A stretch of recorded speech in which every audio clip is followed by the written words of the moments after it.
Hello mayam, masidi paneer oina thongena tawri aduna kano akhoi paneer thongba machan sida leijare sida khamen asimbi leijare sing leire tilau khara leire chanam manga taruk leire aduga sidana paneer 200 gram gi diba do ma leire ado morok kano akangba ani hom ga leire adu odi hajik thongba longda mu maiwan chalase mayam hajik khang thangale kano da maida adu hajik khang ni sabang agi khang da pe chinga sai kano bora holam bagini na karim lente thau dai bora hoga thau le me adu dum thonga si haina punna jana kya taw ye khang sa ba ngai si khang asina phajana sara matung na masida thau asi haisale thau khara haisalo thau asi mu sa ba ngai ri thau asini phajana sara matung da paneer asi ngauno khang asi da tha da thau le jana paneer ta na ta ngau ya thang ngau ya khat ngadang karak po adu ngau na ba paneer asina khara kasala mun golden brown ro matang da paneer asi khai to ba ni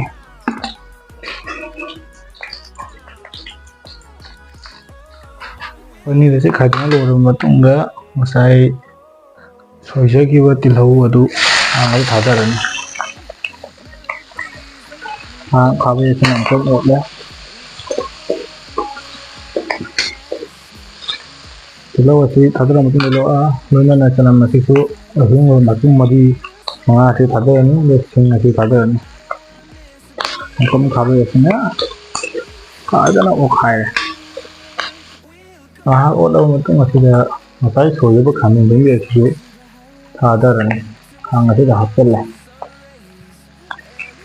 khamen hindi hapin ga thum khara asi ga pele khamen thini thi jang na mahi thum ma bagi damakta di khabe asina na ka jana o le adu mo khamen asi india si patha pawa ngai daga ngau ra si khamen asi le sina koi phajana ko tha ngam da di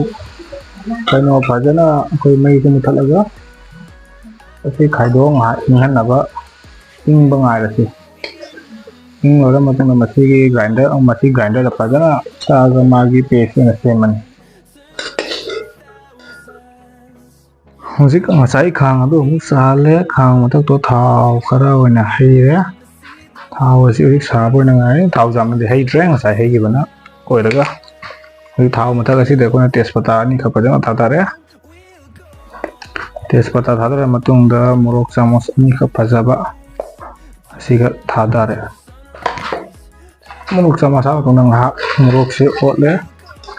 morok se ha ot khaya thau asi ga adugi matung da ngasai siang jiwa pi satu khang asi da hapal le khabe sini ji phajana wala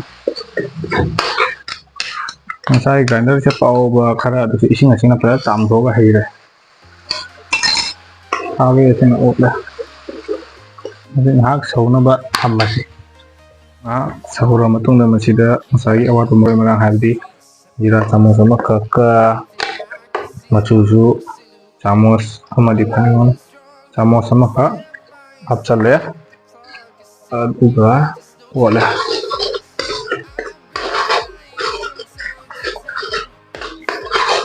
hobi mai ase nga kano to sawalani ka masina khumjale mai ase khaibu phawa kangdri pawba ngak sawala thamaje kumang doga si mi manga mangau do na ka da ba nga ma so oda wala ga ngi si election gi ma gi dai do gi tang hai tang oina do rin ma ka ngoro dum jan ani om ngoro dum jan ko khumjala se ni ani ahum pa jana ngoro ma to na si mang do ja ne na khan ma da gi ngasai ngau gi bu paneer da du su ngasi da haptala se do paneer si ga mu phajana ngai ra se haijala se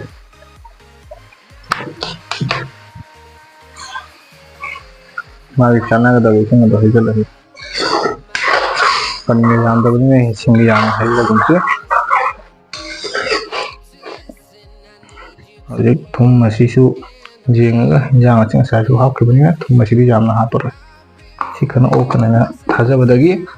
hapchalle aduga fajana otle.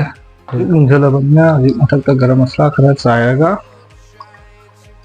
houjik garam masalagi manam changnaba ngahak sungjallaga thammasi nga minute amamuk ngawraba matungda houjik mullani. Houjik makhum asi hangdoga hinjang asi loisala'e.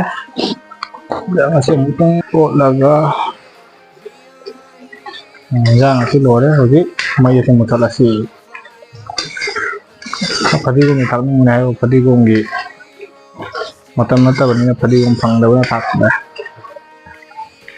Chak lomgi side ta landing side lomda la'e. Aduga sigara la'e ngasai khurokhe paneer do chak mathakse khara haichallagsi. Taro tare. Aduga sida la'e ngasigi morabang kobi khara leire, pakpai khara leire, tilo ama leire. Jadi mahau asi yengsi houjik. Sari thangdarakpa na oye thangdarakpa ta oibanina.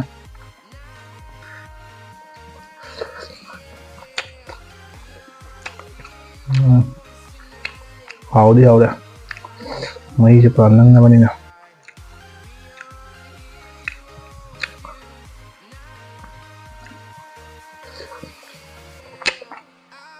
Paneer amukha pakpai amukha kobina machetka tawraga chaltakom ama hakka.